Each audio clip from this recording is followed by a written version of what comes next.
Hey friends, welcome back to Artists of the Way. I'm Jon. I'm Nate. And we are your hosts. And today, I didn't get a guest for us, I'm sorry, but we're going to chat about entertainment, so it better be an entertaining episode.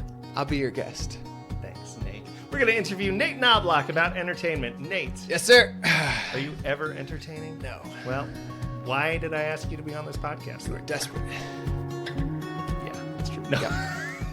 But yes, we're going to talk about entertainment. Why do we enjoy just, things that are fun, things that are exciting? Why would we enjoy things that are fun? Well, why would we choose those things over when we have great, rich, deep art that shapes our characters? Why would we choose something that seemingly has less benefit? What's the value of that as entertainment? Does it have less benefit? Shouldn't do that. I don't know. Not at we'll all. talk about it. Never. Nate, stop landing on a position. We're going to debate again. But yes, first, Nate. Yes. What have you been Consuming! Nom, nom, Nom, nom, nom, nom, nom. nom. We're just diving right in. All right. What have you been consuming this week? While we're talking about low art, I Yeah. think I watched a movie that was rather low art. I showed Ellie The Italian Job. Oh, I've never seen The Italian Job. Okay, well then you're just gonna have to take my word for it. I will. It's a heist movie. Mm-hmm. I hadn't watched it for years. It's a movie that my family liked growing up, but then I watched it like once or twice, and it was like, okay, that's okay. And then I watched it again. I was like, okay. It was fine. Yeah. But like, I really like Ocean's movies, Yeah. the 11, 12, 13. And this just did not. Not as good as those. It's like one of the heist movies, right. you know? Yeah. And it's got fun stuff. They explode floors so that there's stuff that they want can drop through the floors and that's they get fun. it. And so that's fun. Yeah. It's got young Mark Wahlberg furrowing his brow. The best part is probably Donald Sutherland is in it, Sure. and he's kind of delightful. Yeah. But it was just like not that well acted, Yeah. and it just didn't have like all like the glitz and charm of like the Ocean's guys. Did you and guys stuff. have fun with it? Yeah, we did. Okay. We did. Though I was feeling some disappointment while watching it. Yeah. Though. There is always that pressure of like, oh, this was a really fun thing, and then you put it on, and you're like, I'm gonna show my person, and then you're like, oh, this isn't holding up as well. Right. I think Ellie might have enjoyed it a little bit more than me, maybe. Well, that's good. But it was still a fine time. What have you consumed? Nom, nom, nom. Nom, nom. I have two things. I'll try and micro summarize them. It's Micro been a consume superhero them. full couple of weeks for me because I've started watching Daredevil Born Again in the last few weeks. So just to explain my Daredevil journey for everybody who's been listening. So you heard me talk about Daredevil a lot last year when the new show was coming out, if you follow Daredevil at all. That's I right, wasn't you're still watching the new watching the show. old show. I was watching the old show because Shay hadn't seen all of it. So we finally started watching Daredevil Born Again, and we've not been loving it, which has been a bummer because it's like my favorite show. But Shoot. I think it just turned a corner. So that was great. But like for most of it, we were just like, this is just not working. And they made a really big, bold, creative choice at the start that I was one of the reasons that put us off from watching it, because I was like, this is going to depress Shay so hard. And it didn't end up depressing us that much. And we're like, well, that's weird. That really should depress us. Why isn't it? And then it just kept feeling like things are not coming together. So we got through like four episodes, and we were like, we're not loving this so far. There were like scenes and there were moments where we were like, oh, this is almost good and we can almost see what they're doing. And then we had an episode that was not related to anything at all and was just about a heist, and it was so good. It was so fun. Heists can be really fun. Heists can be great. It was just Matt Murdock goes to the bank and he's a blind lawyer, and then a bank heist happens, and it's St. Patty's Day, so they're all Irish, and Matt's just there in his lawyer getup, and he's like, well, now I've got to solve this, just pretending I'm an incredibly lucky blind man. Wow. And there's just some great action in it. And then this last episode, again, it was like, okay, we have a plot. Things are moving forward, and it felt good. So, and I've heard great things about season 2. So I think we're on to better and brighter things. But it was a little bit of a tinge of like, and Shay and I were both just watching it, just like, and I was feeling bad because I was like, I'm the one who's making us watch Daredevil, And I'm like, I'm sorry, honey, it's not as good as the last show. And they're just like, why isn't it working as well? And just. Is it anything having to do with now it's like an MCU-ish thing? I don't think so. So what happened, I looked into the behind the scenes. I'll try and summarize this super fast. They originally were doing it as like a soft reboot where it was going to be very largely disconnected from the last show. They were recasting most of the supporting characters. So they were like new characters. They had a thing to explain away why the old characters weren't there. Yeah. And they shot that version of the show. And it was more serialized instead of one story. It was like 1 or 2 episode arcs. And it's like boom, boom, boom. Gotcha.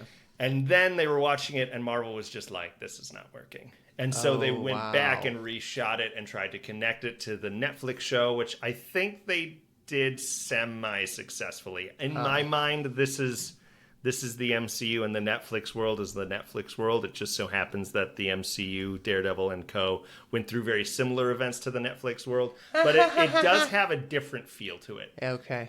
Which has softened some of the blows of some of the sad things that I didn't like as much. Because I just love the happy ending of the 3rd season so much. But so I think you can really see where they got a new showrunner in and he's trying to put it together into a whole story.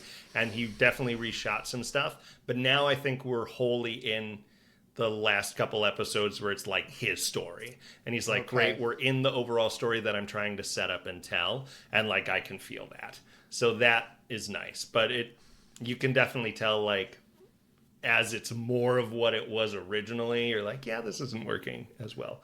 And like it's interesting. You could almost, when I looked at the behind the scenes, I was like, yeah, I can point out when this is that and this is this, just knowing who was involved and what each thing was focused on. And I'm like, yeah, it does turn out that all the things from the new part of the show are all the things that I'm loving, except for the bank heist episode, which somehow was from the last version of the show. And they were just like, this one episode is so great, we're just going to keep this one episode because it's just stellar.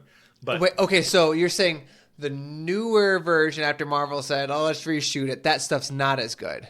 No, that stuff is the better stuff. That's the better stuff. That's the better stuff. It's the old stuff that's not as good. With a couple of exceptions, like the bank heist episode. Because that one does sound more serialized. Yes, it was, but it just...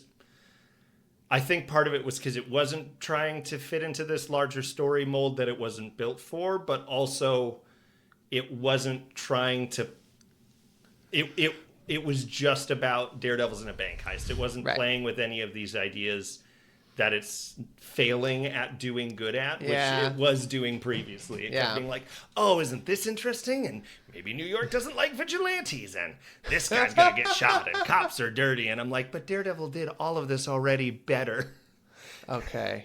And you're not doing it as well. It's messy and it's bland. So, but now I think it's turned a corner now, and I'm very happy for that. And I'm very excited for season 2, which is like currently coming out, which we're only a couple episodes away from. Okay, so, I'll be anxious to hear how that is. Yeah. Apparently, it warranted a season 2. Yeah, and I think they were probably going to do 2 seasons anyways, because Daredevil has been probably the most successful Marvel show, I would guess. It's probably between that and WandaVision. WandaVision, yeah. But Daredevil, definitely the most successful Netflix one. Yeah. And I think probably overall is the one that's looked back on as the best by people who've watched it. So that's one superhero thing. The other one is I've been reading a book written by my wife, which is going to come out this summer. Yes. And I'm very excited about that. That's and I'm cool. just going to drop a little hint towards it here because it's just great and people should look out for it. We've had her on the podcast before, and her writer name is Lynn W. Francis, so you can look up her website. But it's a great YA novel, and I was interested going in because Shay had read it to me several years ago when I hadn't read as much, and so we were both interested going in this time because I'd previously said, your writing is so good and I love this, and Shay was like, but is that going to hold up now that you've read more books? Oh, because you just hadn't read enough, very much books in general. Right, like fiction. Yeah. And so I was like, oh, well, that's interesting. Let's see since I've read more fiction now. and I understand this a little bit better. Does it still hold up? And it's great. Aww. It's so fun. It's fresh. It doesn't feel just like more superhero slop. It is just like, it's great characters and great themes that I think warrant revisiting this superhero genre.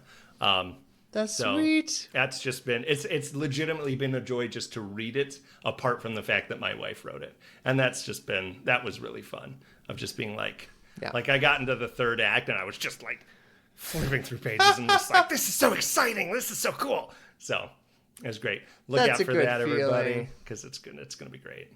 Nice. Yeah. So that's what I've consumed. Nice. Yeah. How have you been struck by the Spirit? Boy, howdy. Just been a weird time. I was going to look at some notes earlier today, and today was busy at work, so I forgot to look at notes about what I've been thinking about with the Lord recently. Yeah, do you in general kind of like journal in your phone, or you just take notes of? I mostly just journal on Sundays. Nice. I want to journal more, but I don't. But I will jot down like what strikes me on Sundays during the homily or during worship. Let me see here. That's nice. We were talking about Stephen was in our readings, and I'm just very moved by Stephen a lot of times in Acts. Mm-hmm. I think just the ability to hold my pain and let my pain be real, but also meet other people where they're at and live a varied life. I think that's something that's being worked on. A varied life? Yeah. Like the quote that was said in the sermon that really struck me was, "Weep with those who weep, even when we're rejoicing, and rejoice with those who rejoice, even when we're weeping."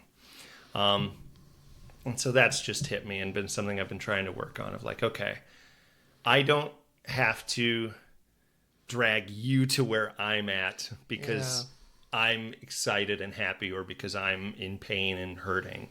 That doesn't mean I can't be honest with you when we're, hanging out and be like, yeah, I'm a little depressed. I don't feel great right now, but I can also still be excited about the exciting things happening in your life.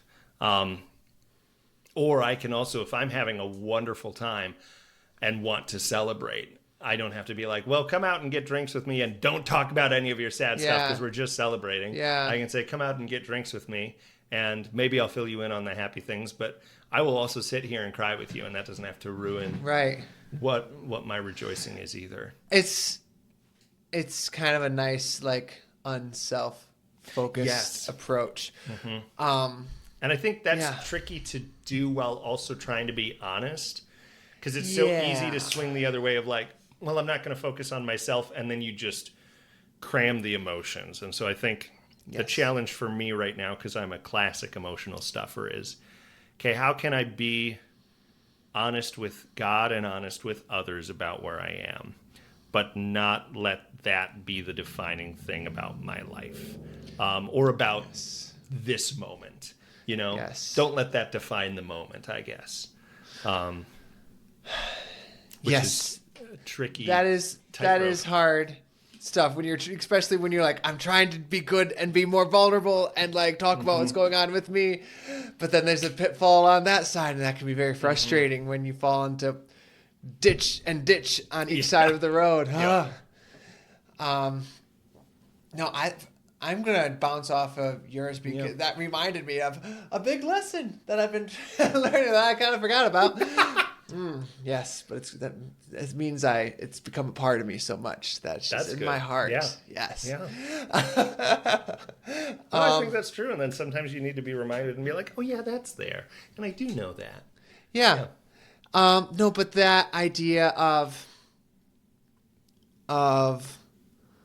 loving by, like, it sounds obvious, but it took me a bit of thinking of like kind of thinking about others' needs, and not basically I was trying to figure out, like, I'm a very like duty-ful person, and that's and to me, okay, my duty is to love this person well, sort of thing. But then like, oh, am I doing it because I am loving the person or because it's my duty to love the person, becomes kind of interlinked with itself, maybe, but with the thought approach of still of the duty part, at least consciously, more than I want. I think there's been like a lot of the love kind of underneath, but like my brain just can be very focused on the duty part. Now everyone stop laughing. I keep on saying duty. You stop it. My brain can be really focused on the duty. I'm sorry. Half our audience just clicked away. They were like, I was into this, and now I'm leaving. Sorry. I'm trying to remember what my revelation was on it, though. Like, I guess, because it can be feel very hard to, like, consciously, like, oh, now I need to try not to try and stuff, and so that will be my new thing to try, is to try not to try. Like, how does that work? Now, but that's still all thinking about, like, yourself, myself, and what I'm doing. And so trying to move your mind to what is desiring the good of the other person. And so putting your thoughts onto the good and really desiring that versus how am I doing at loving, or how am I doing at not trying too hard to be dutifully loving and stuff, but just what does this person need, and let's really desire that for them. And it seemed like a very hard thing to do, but I think prayer really helps, and God is just amazing, and that He can do this stuff in us when we ask. And I think I've had that a lot of times in life. Like, I don't know how I'm going to be able to get over this like personal hurdle of just my own failures as a person, how I feel like I'm made up. It's like, I'm just not made to be able to do this well. But asking God for help really helps. It really does. Yeah. Lovely. Yeah. All right. Have we been pinned? 1, 2, with one 3, hand. Pin. And struck with the other. Wonderful. So, Nate. Yeah. Should we even have fun? I think so. Oh. I was hoping you'd say no, and then I'd just end it there. Be like, great, man. Support us on our Patreon. So this topic was your idea. It was my idea. You're like, tell me more, John. I'm going to be the rubber. And it's going to bounce off of me back to you. Yeah, I don't know. I was just thinking. It's your idea, John. Talk. Hurry up. Yeah, no, I was just thinking, like, we do have a tendency to put our art into a hierarchy of this is like high art and this is low art. You know, like comic books would be a low art thing. Video games are a big conversation. Can video games be high art, or is it just always low art? Because it's oftentimes you're in video games just being violent because that's how you can engage with the world. You know? Right. Can that be high art? You know, when you're gamifying it like that. You know, versus like the great American novel, like that's high art, versus like a dime store novel, that's low art. You know. Yes. But so often those pieces of low art show up in people's lists of what are the things that they love. You know, like Leif Anger, who's an author we both really enjoy, one of my favorite authors, talks, I think he talked about this when we saw him in Holland. Maybe he didn't, but maybe it's in another interview I've watched. But talks about how like those dime store novel westerns are a huge reason for why he writes. And he writes deep literary fiction that takes him like a decade to write. Yeah, and I don't know how that works for him. Is he taking years of breaks, or is he literally taking years to write these books? I think the vibe I get is that things just percolate, you know? While he's out flying his kite on the what a life, Michigan man. shore. Just like, I'm going to go work, and you fly a kite to let your ideas percolate. It'd be amazing. But and like George Lucas, who, Star Wars is probably not considered high art, but he's very influential as an artist. And what are the things that influenced him? Flash Gordon, same for Steven Spielberg. Like, it's those campy stories from the 70s. Matt Reeves, who's, I think, an amazing director who did the Planet of the Apes movies. The more recent ones, he did the Batman. He's done a couple horror things. He did Planet of the Apes. Yes. So a lot of his stuff is like depressing, meaty, wrestling with like deep questions of the world. And the reason he wanted to do the Batman was because of the Adam West show. So he was like, this is the Batman I grew up on. If you look, his Batman mask is actually the closest Batman mask you can put it to is the one from the 60s Batman. Like, it's got like a lot of that silhouette, and it's got in the stitching some of the like shaping that it would make. Huh.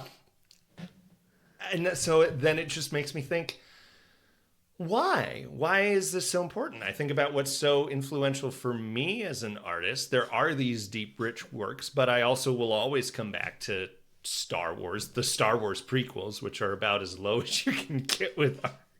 Just because that's not as low as you can get with art. The third one has some interesting political commentary. It does. I think they're actually amazing. Just the dialogue, I should say, is about as low as you can get with art. Everything else, I think, is incredible. But those are a huge part of why I'm an artist. The original Spider-Man movies, Captain America, like these are all comic booky things. I named my son after a video game character, which sounds ridiculous every time I say it, but such low I've art. sobbed. You should name your I sons wanted to be a better man. It makes me think of it makes me think of there's a line in the movie The Unbearable Weight of Massive Talent, which is a movie about Nicolas Cage playing Nicolas Cage and a guy like a I don't think he's a drug lord, maybe he's a crime boss or just like a really rich guy who thus has done shady things.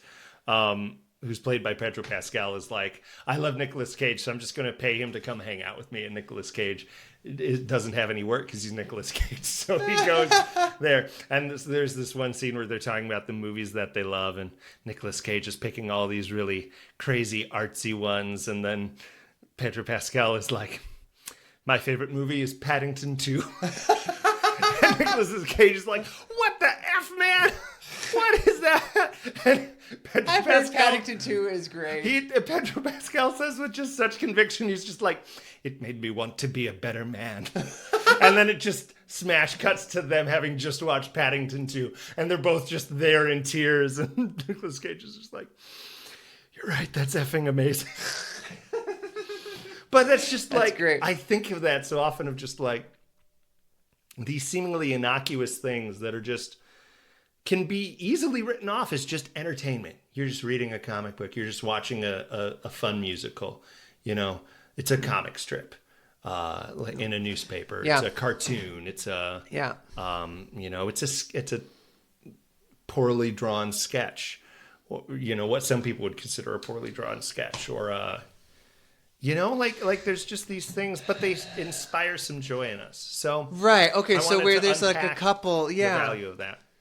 So there's like some of the stuff that is the low art. I think can actually be very good art. It's just popular. Yeah. And that doesn't mean that it's low exactly. Yeah. Or bad. Because I think there is bad art. And you can a lot of dime store books could be bad art, I think. Totally. But that is an interesting thing of something that is much more simplistic, childish, it maybe not even like great childish, but that inspires you to do something that turns out greater. Yeah. And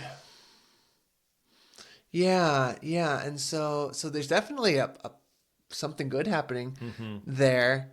Though there's always like there's a time to leave some childish things behind, at least when you're a child. I remember when I was a kid, I read a lot of Hardy Boy books, and I just like nom, consume Hardy Boy books, and they're very formulaic, Sure.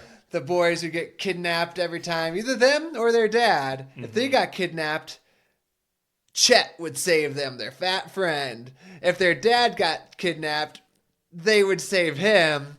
And sounds like the dad was just useless. The dad was pretty useless, even though he was the great detective guy. And, but I remember there was a day where my big brother Chris, who is 12 years older than me, basically told me that it's time to be done with these, and that you need to go on to something more. And I think probably the next thing I read was maybe like Narnia or something like that.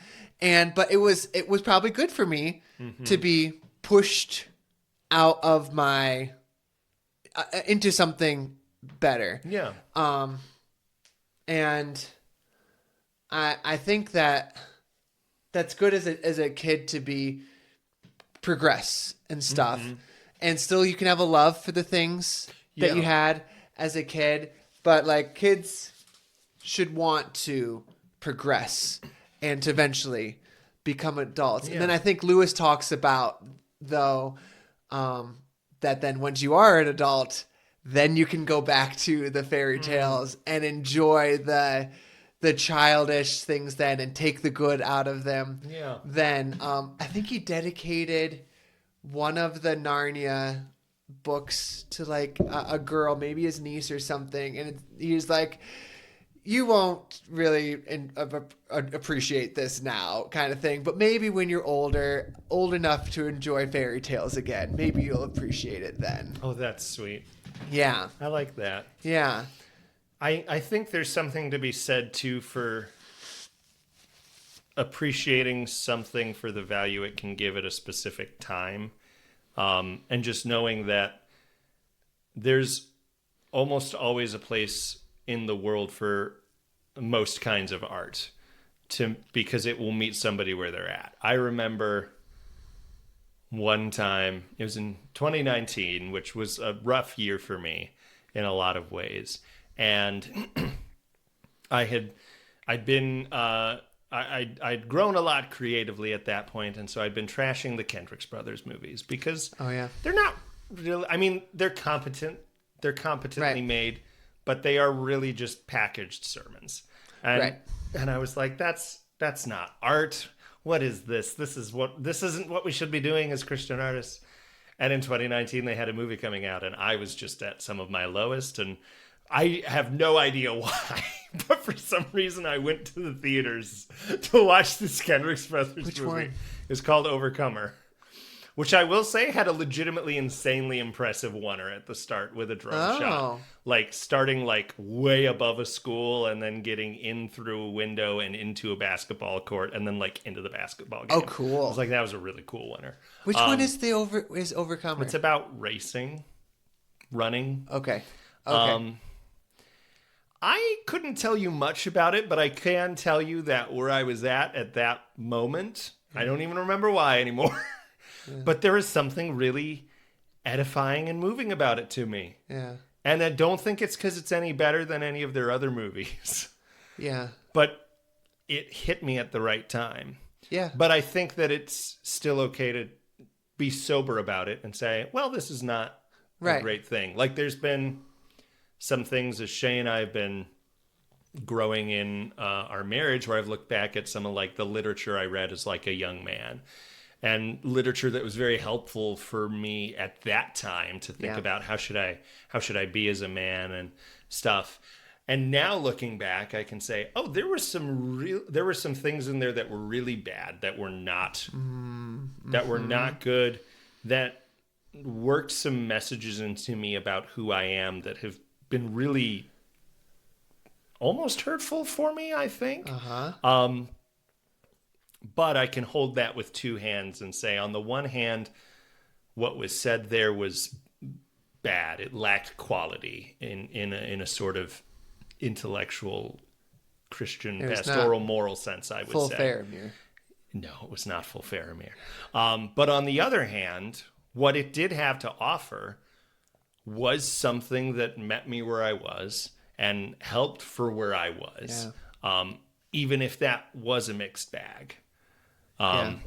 And I think the same can go for art, where we can still appreciate it. I can appreciate the Star Wars prequels and what's great about them, and also recognize that the actors are horribly directed and the dialogue is awful. Well, but I can still say I enjoy these wholeheartedly,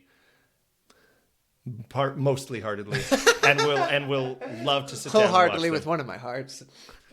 I just turned down the dialogue. But yeah, like talking about the like inspiration thing, it makes me think about like they were given a little fruit of joy from these creators, like these directors you talked about when they were a kid, and that made them want to create another thing of joy or of goodness. And it wasn't the same thing. It was a seed that grew into something different that was wholly made by their uniqueness as a person. But that was like seeds of joy from a kid produced something very different, but that maybe wouldn't have been there without the seed. And it also made me think when you're talking about how God is just very like this he just turns everything to good. Yeah. And it does, even if it's a bad thing or sometimes an evil thing, he's just very like, sure, I'll use that too. Yeah. And this is just an example of how I can do that. But yeah, I think I like that there's a time and place for things. And even if it's not of the highest objective quality, it doesn't mean that God's not going to use it for a lot of people. Yeah. Even. Do you think maybe we need to rescue the idea of entertainment in a way? I feel like entertainment's gotten a really bad rep. Certainly in Christian circles with entertaining will take your mind off of God.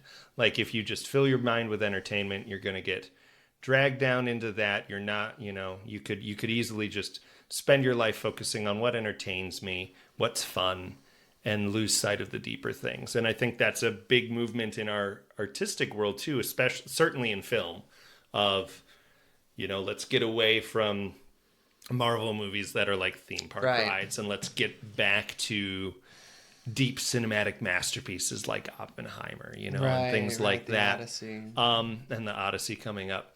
Do you think maybe we need to stop poo-pooing on the idea that because it almost feels like something being entertaining, meaning it brings people joy and it's fun, and it's just, I just keep coming back to joyful, but just like, I don't know, like feels like a party to watch, like you feel like you're having a great fun time with friends.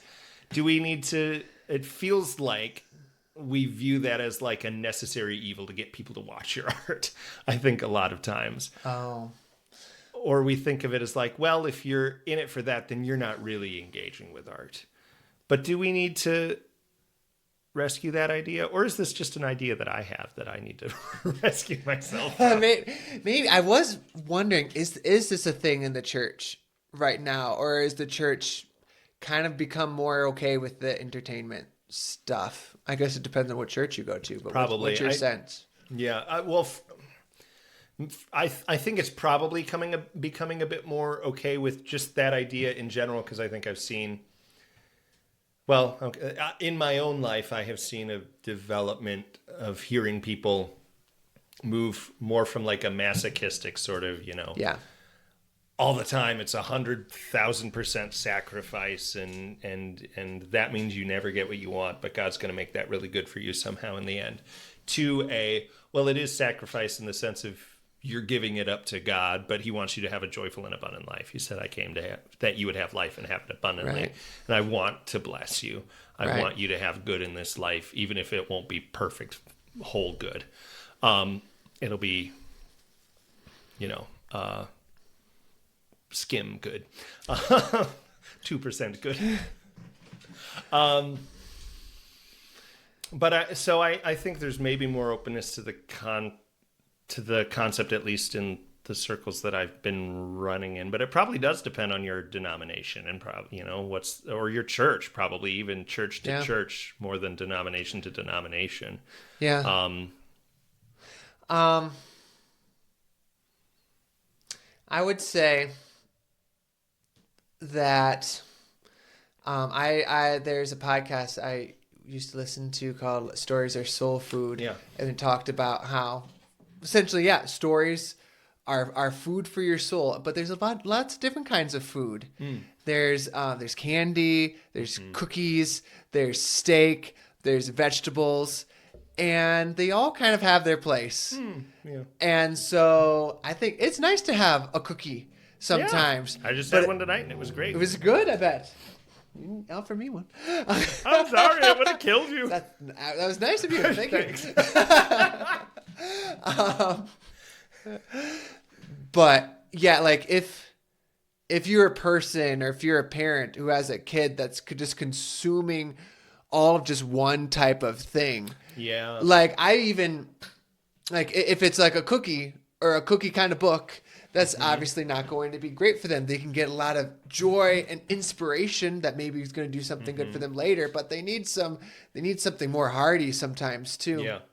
Or on the other hand, are they going to be one of those like all raw meat diet people who are exactly like, really scary on social media? Or I knew a person that was like vegetarian, like ate a ton of carrots, and they were not healthy. They had rough things with their body, and like their skin started to look orange. It just doesn't work great for all bodies. Yeah. Yeah. Which, side note, it's nothing to do with art, but very interesting how different bodies seem to have like different food needs. True. Anyways. But basically too much vegetables. Need to introduce some other things into that too. And I think people can definitely get some milk. Too somber. Yeah. And too in the deep and in their heads and stuff. They need to get a little lightened sometimes, So yeah. Nice. Just like the answer to everything, moderation. So that's boring. I know. That's my soapbox. It's a very boring soapbox of just... I think you're bringing me over to there, too. It's like now we're both boring on the soapbox. No, Nate, we're enlightened centrists. Great. Well, have we covered the topic? Pretty good, I think. Should we rapid fire some questions? Yes. Woo!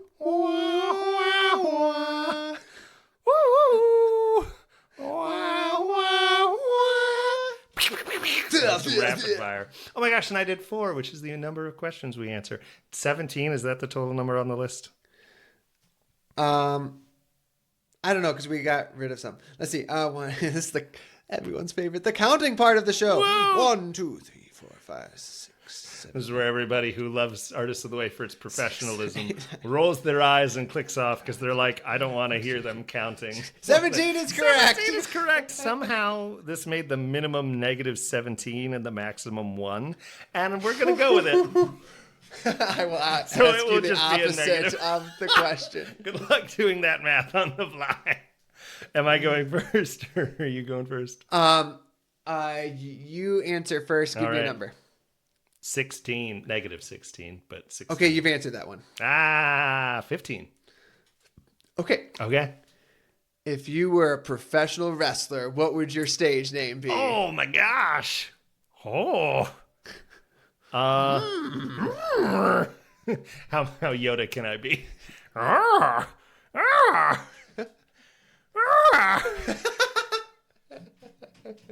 The temptation to do the rest of the episode as Yoda is very strong. I don't know what my stage name would be. I'm really bad at these kinds of like identify yourself as something or like, assign something to yourself. I got one.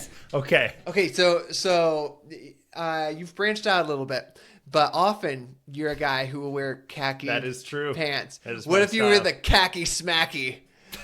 And like in the wrestling thing, like you like ripped off your khaki pants and underneath was like smaller khaki pants, but you They're take just really tight. So the outer layer is like baggy, and then the Yeah. second layer is just like leggings, but khakis. Yeah, so yeah. You can just see all the muscles. And then you take the first pair of khaki pants and you just smack the other guy with it. The khaki smacky. I love this. It's pretty good. That is pretty good. Yeah, I don't know if I love smacky, but I'll go with it, and then at some point I'll have a heel turn, and I'll come with something edgier for after khaki. No, that's when I'll wear jeans. My heel turn will be I'll change to jeans. The genie meanie. The genie meanie. I was thinking like denim menace. That doesn't quite rhyme. Venom. Ooh, the denim venom. It almost rhymes. Nate. Yes. Have you answered this one? Let's see. You have. Why? What? Have you answered this one? You have? No, you haven't. Yes, you have. No. What about this one? What? Wait. 1, 2, 3, 4. Oh, I was miscounting. That's fine. You've still answered them. I'm just going to go with this one that I landed on accident. That's fine. That's fine. You haven't answered it. What color? We just got to get these printed off so we can draw them fancily. That'd be good. That would be fun. Be much up to our other level of professionalism if we did that. That's true.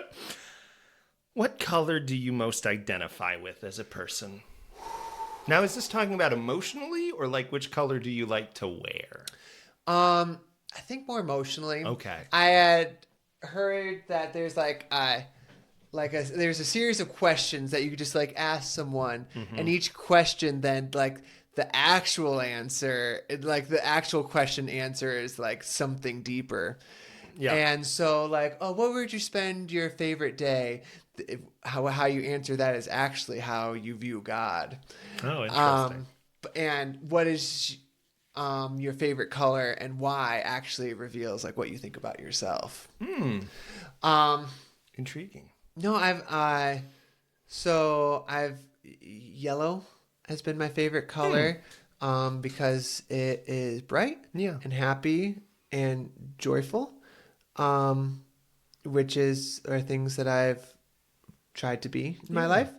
But then teal kind of came up and I use teal a lot in my design and some of my clothes, and it's this in between color between in between colors are good. They are, but I was a little bothered by that because knowing that this can say something about who I am. Does that just reflect? Do I not have a primary?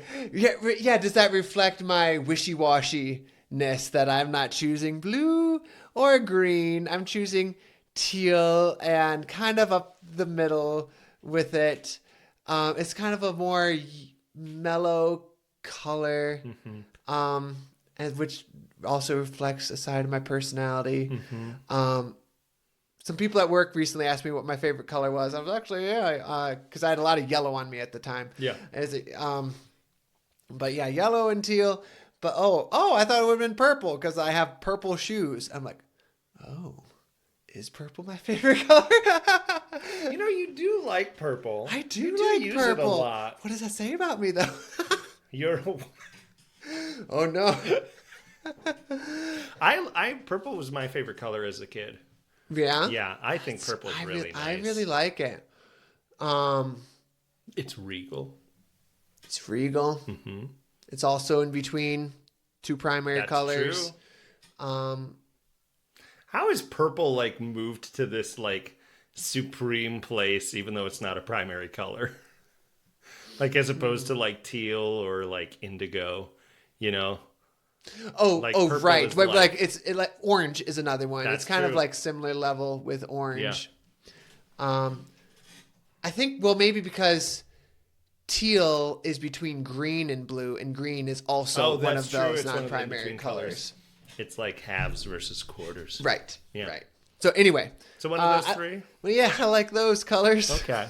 They all feel very Nate-ish to me. Okay. I don't feel teal is wishy-washy. Teal, I feel plants its flag, and it's no, this is where I want to be. Okay. I want to be the color of the sea, and that's the color I'll be. As a designer, it's kind of fun that I was I can find a place for all the colors. Yeah. Depending on what I'm doing. They're all good, depending on what we're doing. Yeah. Yeah. Yeah. All right. Number for you. Number 10. Okay. This is another name one. But this one is more interesting, I think. Okay. If you had to change... More interesting than the khaki smashy? Well, different kind of interesting, I think. If you had to change your name, what would you change it to? Oh. And you can't say khaki smacky. Smacky khaki. Man, you worked around that one. I like my name. I love that. I don't want to change it. Well, since you have to, though. I know. Gosh. Is there another name that fits Jon vibes? Or is there a part of you that this part of me doesn't actually quite fit with Jon vibes? And I'd like to give that part some representation.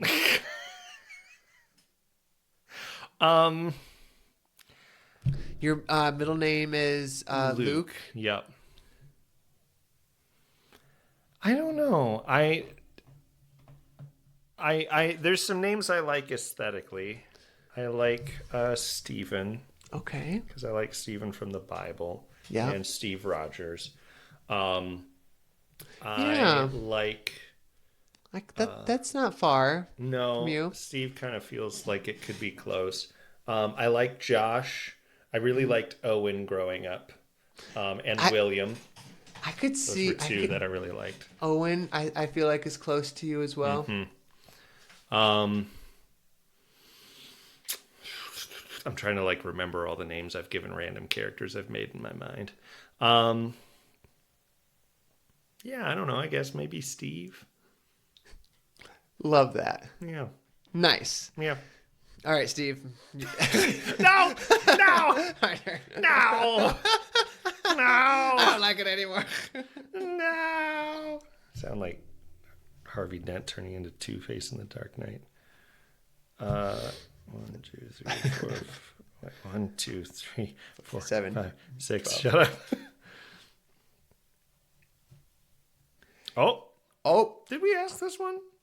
Which gospel is your personal favorite? I don't think you'd asked me that Huh, one. I thought I had. Well, which gospel is your personal favorite? John. I think you mean the Gospel of Stephen. He does give like a whole... He does. Of the whole he has Bible. a mini gospel. He's got like the Bible according to Stephen. Yeah. Including Jesus and all the Old Testament. What do you like about John?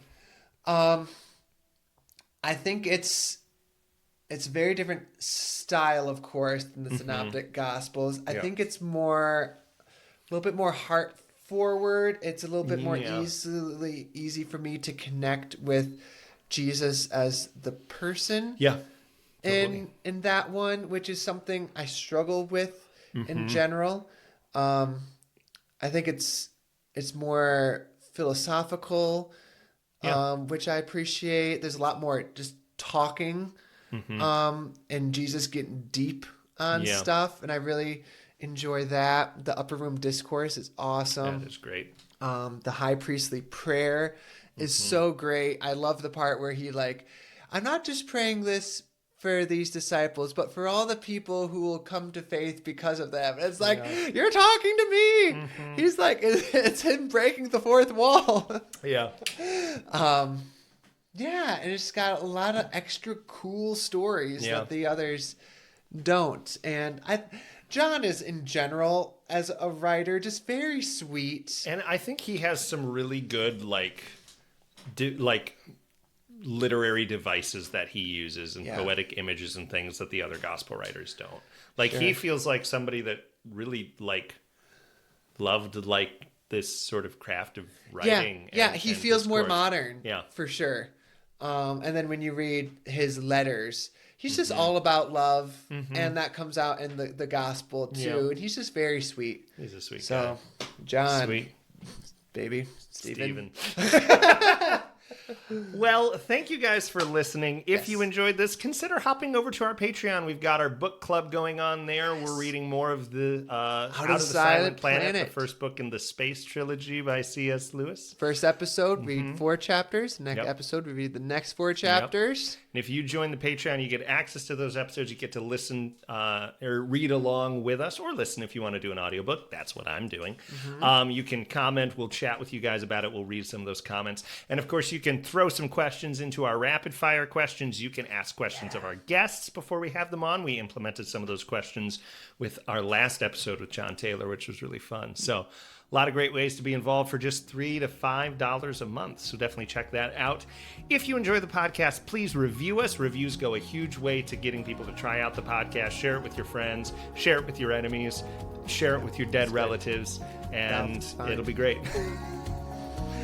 Yeah. Anyways. That's a good wrap-up. I'm a great wrap-upper. Yeah. Thank you guys for listening, and we hope you have a blessed week.